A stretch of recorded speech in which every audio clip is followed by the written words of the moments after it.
Hello students, today we are going to study maturation.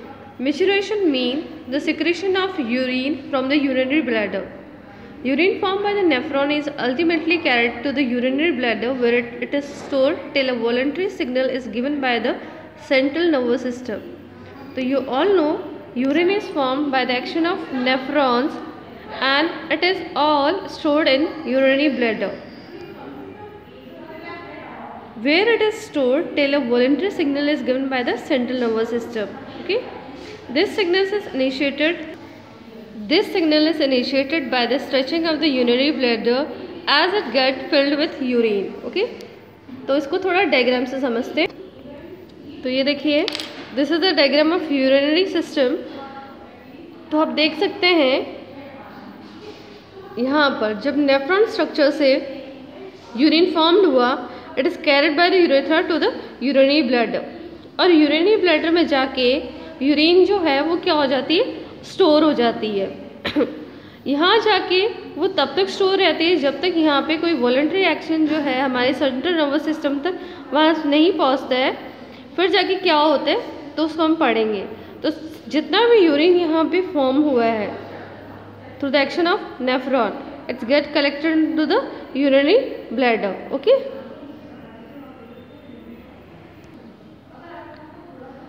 this signal is initiated by the stretching of the urinary bladder as it gets filled with urine. और जैसे ही ये urinary bladder है वो urine से fill हो जाता है, वहाँ पर एक सिग्नल जाता है, सेंट्रल नर्वस सिस्टम से एक सिग्नल आता है और उसकी वजह से यूरिनरी ब्लैडर क्या अपने एज जो उसका यूजुअल साइज़ है उससे थोड़ा इंक्रीज हो जाता है. ठीक है, in response the stretch receptors on the wall of bladder send signal to the CNS, that is central nervous system.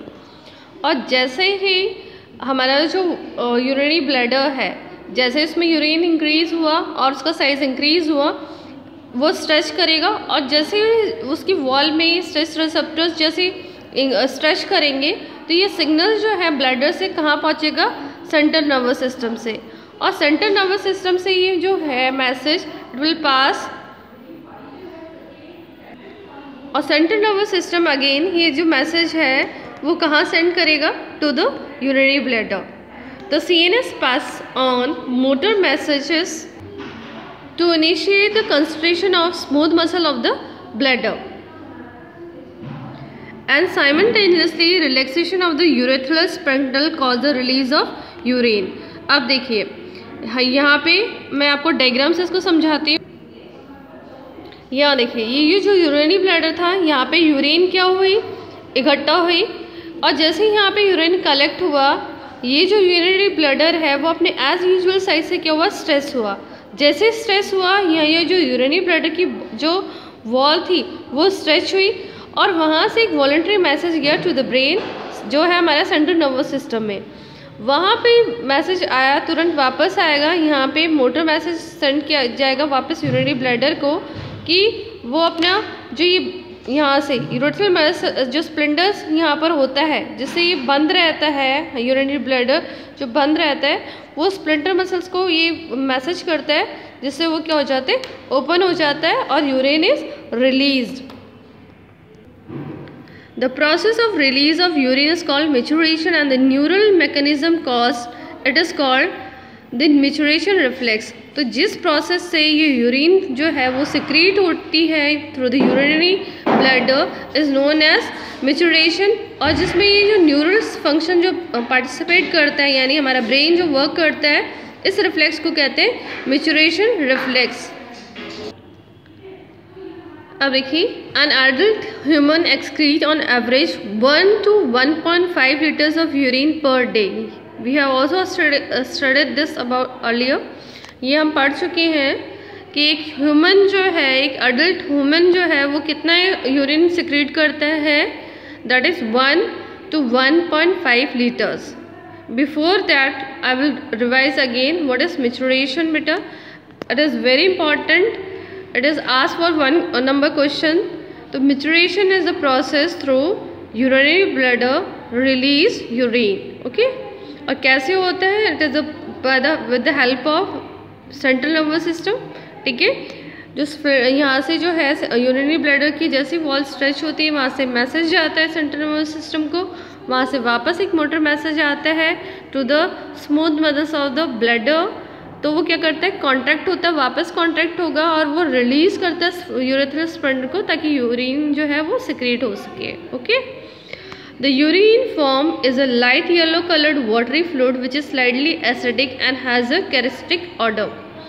अभी जो यूरिन होता है that is it is light yellow coloured होती है, it is watery fluid and acidic होती है, which pH is 6 and has a characteristic odor. On an average 25 to 30 gram of urea is excreted out per day. Various condition can affect the characteristics of urine. इसलिए urine test भी किया जाता है कि बहुत सारी जो कंडीशंस हमारी बॉडी से अगर अलग अलग डिफरेंट टाइप के सिक्रेशंस आते हैं that are release through the urine. ठीक है, इसलिए डॉक्टर आपको कई बार काफ़ी सारे डिजीज़ को डायग्नोस करने के लिए urine is tested. Analysis of urine help in clinical diagnosis of many metabolic disorders as well as malfunctioning of the kidney. देखिए, अभी मैंने यही बात की थी आपसे कि ये जो यूरिन है वो काफ़ी सारे जो क्लिनिकल डायग्नोसिस है, यानी हमारी बॉडी में जो काफ़ी सारे अगर डिजीज़ होती हैं उनको डायग्नोस करने के लिए urine is taken as urine was taken for the sample and urine is tested। और इसी के साथ में कितने सारे जो मेटाबॉलिक डिसऑर्डर्स हमारी बॉडी में अगर होती हैं that can also be diagnosed through the urine test. इसके साथ साथ में अगर हमारी किडनी के अंदर कोई भी माल फंक्शनिंग है that can also be tested by the analysis of urine. Okay, for example presence of glucose that is glycosuria and ketone bodies that is ketonuria in urine indicated of diabetes mellitus. ये आपको सबने सुना ही होगा diabetes. ठीक है, तो diabetes को कैसे डायग्नोस किया जा सकता है, तो उन्होंने बताया है कि अगर ग्लूकोज का और कीटोन बॉडी अगर यूरिन में प्रेजेंट है that means there is a indication of direct indication of diabetes mellitus. ठीक है, तो यूरिन टेस्ट से पता लगाया जा सकता है इजीली कि अगर यूरिन के अंदर ग्लूकोज भी है और कीटोन बॉडीज भी प्रेजेंट है दैट मीन्स उस व्यक्ति को क्या है, डायबिटीज़ है। Okay, now comes the role of other organ in excretion. तो सबसे ज़्यादा तो हमने बात की कि एक्सक्रीशन किसके थ्रू हो रहा है, थ्रू द किडनीज, लेकिन कुछ और भी हमारी बॉडी के अंदर ऑर्गन्स हैं दैट हेल्प इन एक्सक्रीशन। तो चलिए उनके बारे में पढ़ते हैं। Other than the kidneys, lungs, livers can also help in the elimination of excretory waste। तो किडनीज के साथ जो हमारा लिक्विड पार्ट है, हमारी बॉडी में जितना भी लिक्विड पार्ट है that is excreted by the kidneys. In kidneys के अलावा लंग्स, लीवर और स्किन ये भी एलिमिनेशन में हेल्प करते हैं। जितने भी एक्सक्रीटरी वेस्ट होते हैं उनको एलिमिनेट करने में ये हेल्प करते हैं। Our lungs remove large amount of carbon dioxide, approximately 200 ml per minute, and also significant quantities of water every day। तो देखिए हमारे जो lungs हैं, we have studied earlier in our respiratory system। तो यहाँ पर देखिए जो lungs हैं that are also capable to remove, कितना हमें पता ही है लंग्स क्या करते हैं और कार्बन डाइऑक्साइड रिलीज करते हैं, तो दैट इज़ 200 ml पर मिनट। ठीक है, और उसके साथ में कुछ सिग्निफिकेंट अमाउंट ऑफ वाटर भी वो डेली रिलीज करते हैं। उसके साथ में जो लीवर है, the liver the largest gland in our body secrete bile containing substances like bilirubin, biliverdin and cholesterol, degraded steroid hormones, vitamin and drugs। अब इसी के साथ में जो लीवर है हमारा, हमें पता ही है that is the largest gland of in our body, वो भी क्या सिक्रेट करता है, बाइल। ठीक है, जो सिक्रेशन होती है लीवर से हम उसको बोलते हैं बाइल। और बाइल सब्सटेंस में क्या क्या सिक्रेट करता है वो, बिलिरुबिन, बिलिवर्डिन, कोलेस्ट्रॉल और उसके साथ में कुछ हार्मोन्स, विटामिन और ड्रग्स, ये वो सिक्रीट करता है। Most of this substance ultimately pass out along with digestive waste. ये भी आपने देखा ही है कि लीवर विद पैंक्रिया, ये सारे जो हैं पैंक्रेटिक जूस के साथ मिलकर, बाइल जूस मिलकर ये हमारे जो डाइजेस्टिव सिस्टम है उससे रिलीज कर दिए जाते हैं। तो most of this substance ultimately pass out along with the digestive waste, जो हमारा डाइजेस्टिव वेस्ट होता है उसके साथ वर्क करता है लीवर, और ये जितने भी वेस्ट रहते हैं हमारी बॉडी के अंदर अलॉन्ग विथ ये जो बाइल जो उसके साथ मिक्स होकर बॉडी से बाहर निकल जाते हैं। The next is sweat. The sweat and sebaceous gland in the skin can eliminate certain substance through their secretion. इसी के साथ हमारी बॉडी में हमारी जो स्किन है उसके अंदर क्या होते हैं, स्वेट और सेबेशियस ग्लैंड। ठीक है, स्वेट यू ऑल नो, पसीने वाले जो ग्लैंड्स होते हैं, सेबेशियस ऑयली ग्लैंड्स भी होते हैं। तो ये हमारी बॉडी के अंदर जो सर्टन स्किन के अंदर कुछ सब्सटेंसेस हैं या सिक्रेशंस हैं, एक्स्ट्रा सिक्रेशंस हैं, उनको सिक्रेट करते हैं। Sweat produced by the sweat gland is a watery fluid containing NaCl, a small amount of urea, lactic acid etcetera. अब आपको ये भी पता है स्वेट ग्लैंड्स जो होते हैं और स्वेट ग्लैंड से प्रोड्यूस होते हैं, और वो क्या सिक्रेट करते हैं, वाटरी फ्लूइड सिक्रेट करते हैं, जिसके अंदर क्या होता है, NaCl होता है, कुछ छोटा सा अमाउंट ऑफ यूरिया होता है और लैक्टिक एसिड होता है।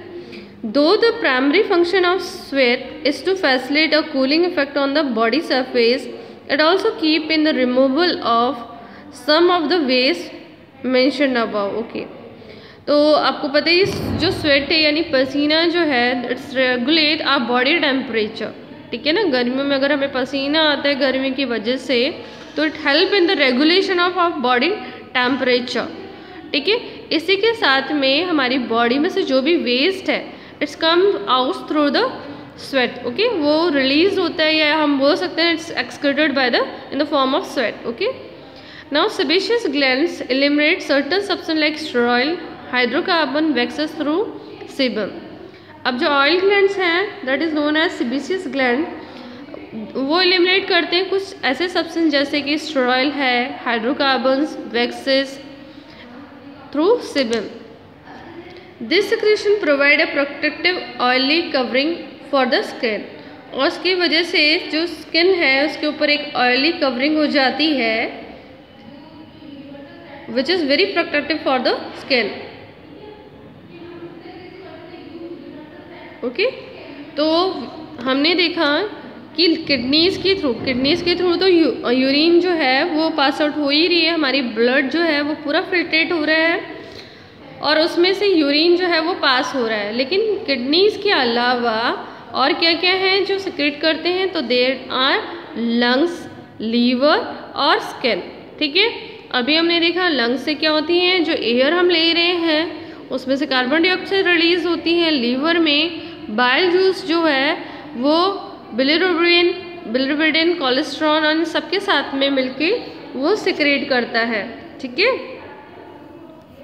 इसी के साथ में स्वेट ग्लैंड्स और हमारे सेबेशियस ग्लैंड जो हैं उनसे भी सिक्रेशंस होती हैं और हमारी जो बॉडी का वेस्ट है वो रिलीज्ड होता है।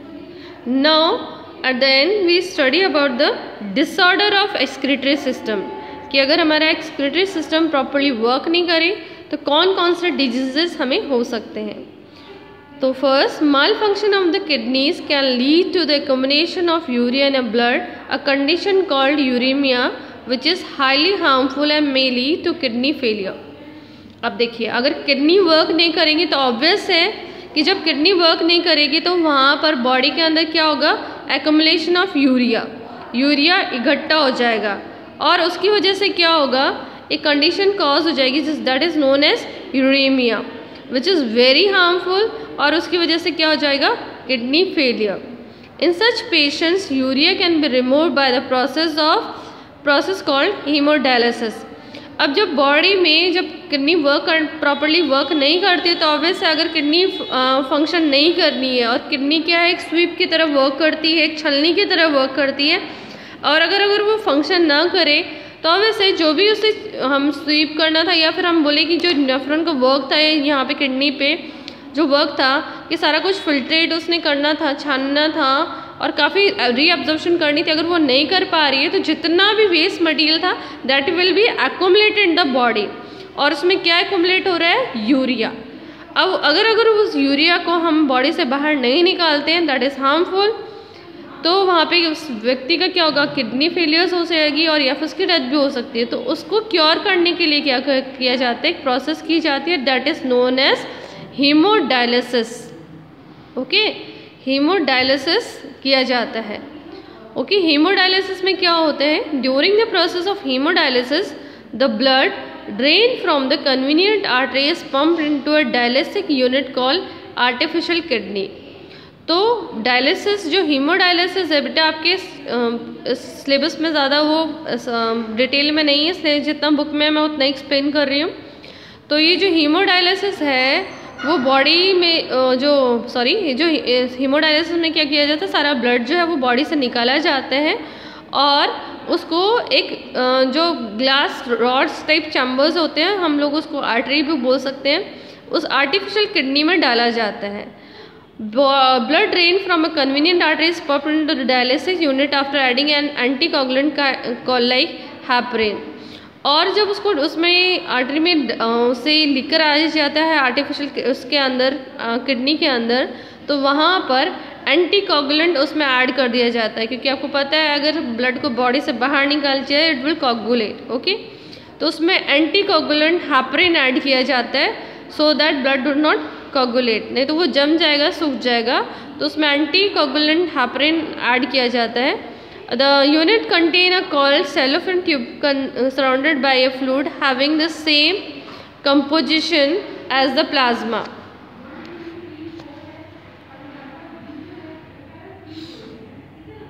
Plasma accept the nitrogenous waste. तो इसी यूनिट के अंदर एक सेलोफेन ट्यूबिस जो है इस फ्लूइड को सराउंडेड रहती है, उसमें सेम वैसे ही रहती कंपोजिशन जैसे हमारे ब्लड के अंदर प्लाज्मा में रहती है, बस उसमें नाइट्रोजन वेस्ट नहीं होता है। The porous cellophane membrane of the tube allow the passage of molecular pass in a constant gradient. As nitrogen wastes are absent in the dialysing fluid, these fluid freely move out, thereby clearing the blood. आप देखिए, जब उस tube के अंदर cellophane tube पास की जाती है तो जितना भी जो वेस्ट मटेरियल है, क्योंकि नाइट्रोजन वेस्ट तो उसमें होता नहीं है, तो उसमें से जितना भी जो है बाकी का जो सब्सटेंस है वो फ्री कर लिया जाता है और बाकी का ब्लड क्या हो जाता है, क्लियर कर लिया जाता है। ये क्लियर जो ब्लड है वो वापस बॉडी में ट्रांसफ़र करने से पहले उसमें वापस से एंटी हेपरिन डाली जाती है और पेशेंट में वापस से ये ब्लड ट्रांसफ़र कर दिया जाता है। This method is boon for thousand of uremic patient all over the world. और ये जो है मेथड ये बहुत लोगों के लिए बहुत हेल्पफुल है जिनको यूरेमिक कंडीशंस है कि ब्लड उनकी बॉडी में से निकालते हैं हम और उसको प्योरीफाई करते हैं और again it's transfer into the body. Next is kidney transplantation is the ultimate method in the correction of acute renal failure. Okay, अगर बहुत हार्श कंडीशन हो गई है कि किडनी फेलियर्स हो गई हैं तो एक लास्ट जो मेथड है that is kidney transplantation. Kidney transplantation में किडनी रिप्लेस की जाती है विद अदर पीपल या अदर मैचिंग किडनी। ओके, तो वहाँ रीनल फेलियर यानी किडनी फेलियर में हम लोग किडनी ट्रांसप्लांटेशन का ऑप्शन बचता है। A function kidney is used in the transplantation from a donor, preferably a close relative, to minimize the chances of rejection by the immune system of the host। और उसके लिए क्या किया जाता है, ज़्यादातर जो पेशेंट होता है उसी के कोई रिलेटिव जो क्लोज रिलेटिव होता है उसी की किडनी यूज़ की जाती है सो दैट कि जो पेशेंट है उसकी बॉडी उसको इजीली एक्सेप्ट कर सके, क्योंकि जो इम्यून सिस्टम होता है वो अदर ऑर्गन्स को इजीली एक्सेप्ट नहीं करता है। तो बेटर है अगर क्लोज रिलेटिव की रहेगी तो that will easier to easily acceptable by the immune system of the patient। Okay, modern clinical procedure have increased the success rate of such a complicated technique। और आपको पता ही है आजकल तो बहुत टेक्निक्स एडवांस हो गई है, तो इट इज़ लीस्ट कॉम्प्लिकेटेड कि आजकल बहुत इजीली किडनी ट्रांसप्लांट हो जाती है। नेक्स्ट इज रीनल कैल्कुलाई स्टोन और insoluble mass of crystallized salt that is oxalate form within the kidney। ठीक है, जिसको हम स्टोन की बीमारी भी बोलते हैं, दैट इज रीनल कैल्कुलाई। तो इसके अंदर कुछ स्टोन या इनसॉल्युबल मास जो होते हैं जैसे कि ऑक्सलेट के हो गए, ये जो है वो किडनी के अंदर फॉर्म हो जाते हैं। है ना, इन द फॉर्म, कुछ छोटी छोटी क्रिस्टल्स की फॉर्म जो है वो फॉर्म हो जाते हैं क्रिस्टल सॉल्ट्स की फॉर्म में, क्यों वो फिल्टर नहीं हो पाते हैं और दे फॉर्म इनटू स्टोन्स, जिसको हम बोलते हैं, हिंदी में बोलते हैं, वी कॉल इट पथरी का रोग, है ना, एंड इन इंग्लिश काफ़ी कॉमनली हम बोलते हैं स्टोन की disease, that is renal calculi. Next is glomerulonephritis, that means inflammation of glomeruli of kidney. जब जो किडनी की ग्लोमेरुलस है उनके अंदर अगर इन्फ्लेमेशन हो तो उसको बोलते हैं inflammation of glomeruli of kidney. तो these were the some of the defects caused in excretory system. So here this chapter is over. Let's revise what we have studied today. So students, today we have studied about the maturation. What is the process of maturation? तो maturation हम पढ़ चुके हैं और ये किससे control होता है? सेंट्रल नर्वस सिस्टम से, ठीक है। ये वॉलंटरी सिग्नल पास किया जाता है सेंट्रल नर्वस सिस्टम से, उससे यूरिनरी ब्लैडर की जो वॉल है वो स्ट्रेस होती है और यूरिन जो है वो पास होती है।